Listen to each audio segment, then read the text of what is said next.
Hi hello welcome to our channel enlighten Amulya. ఈరోజు ఈ వీడియోలో ఏపీ డిఎస్సికి సంబంధించి టీజీటీ గురించి అయితే ఎక్స్ప్లెయిన్ చేయండి అని అడగడం జరిగింది. సో ఒకసారి చూడండి, డిఎస్సిలో ఇక్కడ మన టీజీటీకి syllabus GK and current affairs 10 marks, perspective in ఎడ్యుకేషన్కి 5 మార్క్స్, క్లాస్ రూమ్ ఇంప్లికేషన్స్కి 5, కంటెంట్కి 40, మెథడాలజీకి 20, total 80 marks and remaining 20 TET as యూజువల్గా అందరికీ తెలిసింది. యాక్చువల్గా మనకి తెలంగాణలో అయితే డిఎస్సికి వేరే సిలబస్ ఉంటుంది, అంటే ప్యాటర్న్ డిఎస్సిలో 80 మార్క్స్కి ఉంటుంది, మన టీజీటీకి అయితే 300 మార్క్స్కి ఎగ్జామ్ ఉంటుంది. సో ఇక్కడ టీజీటీ, పీజీటీ, జేఎల్డిఎల్ అనే ఒక ప్యాటర్న్, డిఎస్ అనే సపరేట్ ప్యాటర్న్ ఉంటుంది. కానీ ఏపీలో మాత్రం అన్నింటికి సేమ్, టీజీటీ ప్లస్ స్కూల్ అసిస్టెంట్కి ఏమో 80 marks and remaining PGT, JL DL అవన్నీ అయితే 100 మార్క్స్కి ఎగ్జామ్ ఉంది. మనలాగా ఇన్ని పేపర్స్ అయితే లేవు. ఓకేనా? సో ఇక్కడ చూడండి, ఆల్రెడీ అందరికి తెలుసు దీనికి సపరేట్ ఇవి బిట్స్ అని మాత్రం ఉండదు. Current affairs plus general knowledge మొత్తం చదవాల్సింది. అందుకే నేను ఎప్పుడైనా ఏమని చెప్తా, కరెంట్ అఫైర్స్ అనేది ఒక సముద్రం లాంటిది అని చెప్తా. సో పెద్ద పెద్ద ఎగ్జామ్స్కి వెయిటేజ్ తక్కువ ఉన్నప్పుడు కరెంట్ అఫైర్స్ని లీవ్ చేయడమే చాలా చాలా మంచిది. కానీ ఈ తక్కువ 80 మార్క్స్లో 10 మార్క్స్ ఉంది అంటే నెగ్లెక్ట్ చేయడానికి వీలు లేదు. కాబట్టి మనం general knowledge plus current affairs రెండు చదువుకోవాల్సి ఉంటుంది. ఓకేనా? Perspective in education. Okay, so ఈ పర్స్పెక్టివ్ ఇన్ ఎడ్యుకేషన్కి 5 మార్క్స్, మనకి 10 అంటే ఇప్పుడు 7 పర్స్పెక్టివ్ ఇన్ ఎడ్యుకేషన్ అని వస్తున్నాయి, 3 ఏమో సైకాలజీ. ఇక్కడ సైకాలజీకి బదులు క్లాస్ రూమ్ ఇంప్లికేషన్స్ అని ఇవ్వడం జరిగింది, బట్ ఆ టాపిక్స్ అన్నీ కూడా సైకాలజీ రిలేటెడ్ టాపిక్స్. ఓకేనా? అండ్ హిస్టరీ ఆఫ్ ఎడ్యుకేషన్ చూడండి, the education in ancient India అంటే ప్రీవేదిక్, post Vedic and medieval education అంటే పూర్వకాలంలో వేదకాలంలో విద్య అది ఉంటుంది కదా, అది. So education in pre independent ఎరా, స్వాతంత్రానికి ముందు వచ్చినటువంటి కమిషన్స్ ఏంటి? Woods dispatch, Hunter commission, Hartog committee and sergeant committee. Education in post independent అంటే స్వాతంత్రం తర్వాత, ఇవేమో స్వాతంత్రానికి పూర్వం, స్వాతంత్రం తర్వాత ఇంపార్టెంట్ ఏంటిది? Mudaliar commission, Kothari commission, Ishwaribhai Patel, NEP అనొచ్చు, ఎన్పిఈ అనొచ్చు, 1986, పిఓఏ 1992. పిఓఏ అంటే ప్రోగ్రామ్ ఆఫ్ యాక్షన్, ఆచరణాత్మక కార్యక్రమం అని ఉంటుంది. సో అది ఇవన్నీ స్వాతంత్రానంతరం, స్వాతంత్రం తర్వాత వచ్చినటువంటి కమిషన్స్. ఈ ఫస్ట్ టాపిక్కి సంబంధించి కమిటీస్ అండ్ కమిషన్స్, ఇవి 2 టాపిక్స్ ఉన్నాయి కదా, ఇవి 2 యూట్యూబ్లో ఫ్రీ క్లాసెస్ అవైలబుల్గా ఉన్నాయి. సో మన ఛానల్లో ప్లేలిస్ట్లో పర్స్పెక్టివ్ ఇన్ ఎడ్యుకేషన్ ఉంటుంది. ఒకసారి ఆ క్లాసెస్ ఏంటంటే మీకు ఈజీగా అర్థమయ్యే రీతిలో ఉంటుంది. ఓకేనా?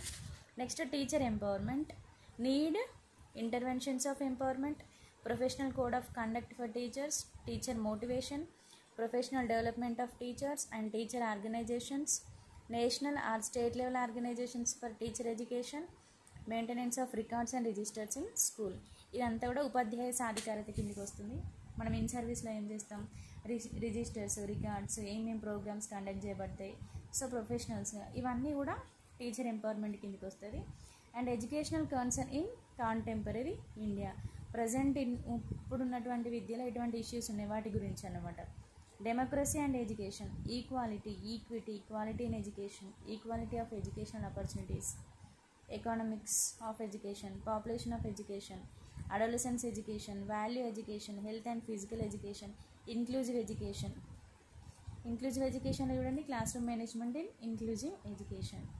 And role of education in view of liberalisation, privatisation and globalisation.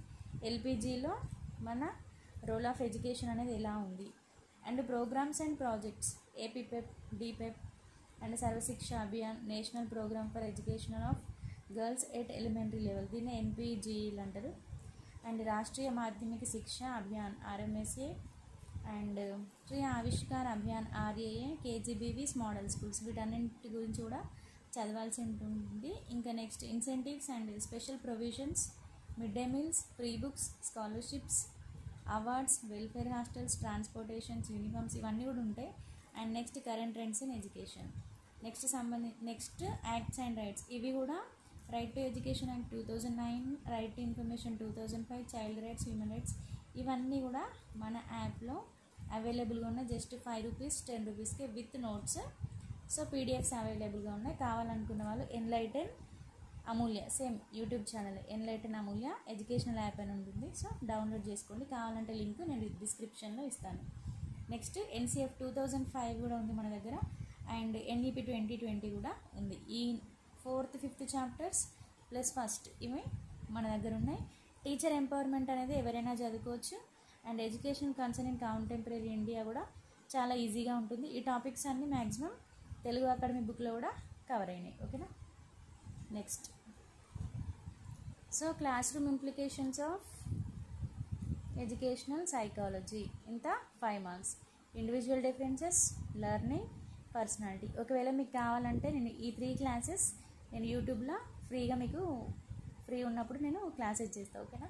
ఇందులో మీకు కొంచెం హార్డ్ టాపిక్ కానీ ఏదైనా అర్థం కాని టాపిక్ ఉంటే మీరు ప్లీజ్ నిరభ్యంతరంగా కామెంట్ చేయొచ్చు. ఓకేనా. దానికి సంబంధించిన రిలవెంట్ క్లాస్ అయితే నేను చేస్తాను, ప్లస్ దానికి సంబంధించి ఏమైనా ప్రాక్టీస్ బిట్స్ కూడా నేను కింద ప్రొవైడ్ చేస్తాను. ఓకేనా. అండ్ పార్ట్ 4లో మ్యాథ్స్ కంటెంట్ ఎంత 40 marks.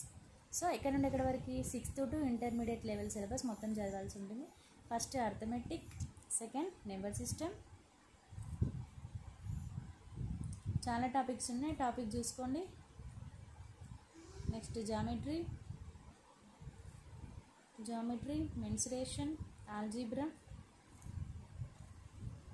Matrices, complex numbers, De Moivre's theorem, quadratic expressions, theory of equations, permutations and combinations, binomial theorem, partial fractions, statistics. యాక్చువల్గా ఈ పార్షియల్ ఫ్రాక్షన్స్ మనకు ఉండవు ఇక్కడ, తక్కువ. And measures of dispersion, probability, coordinate geometry, circle, system of circles, parabola, ellipse, hyperbola. ఇవన్నీ కూడా మనకు ఉండవు డిఎస్సిలో, కానీ టీజీటీలో ఉంటాయి. 3 dimensional coordinates, DCs and DRs, planes, trigonometry, vector algebra, calculus, integrations, definite integrals, differential equations. So చాలా చాలా హెవీ సిలబస్ ఉంది. చదవాలనుకున్న మాత్రం 10th వరకు పర్ఫెక్ట్ చదివి ఇంటర్ని కంటిన్యూ చేసుకోండి. ఓకేనా. ఈజీ టాపిక్స్ ముందు చదవండి, కొంచెం బాగా హార్డ్ ఉంది ఒక 10 టాపిక్స్ వదిలేసుకోండి. ఎందుకంటే ఇంత తక్కువ టైంలో అవుతుందా అని టెన్షన్ పడే వాళ్ళు ఒక 10 టాపిక్స్ మొత్తానికి తెలియని ఉంటే వదిలిపెట్టండి, ఈజీ టాపిక్స్ అయితే చేసుకోండి. ఓకేనా. అండ్ నెక్స్ట్ మెథడాలజీ, ఇది కూడా మెథడాలజీకి 20 మార్క్స్. సేమ్ అనుకున్నట్టే 10 చాప్టర్స్, బట్ ఇక్కడ 11 చాప్టర్స్ వచ్చినాయి చూడండి.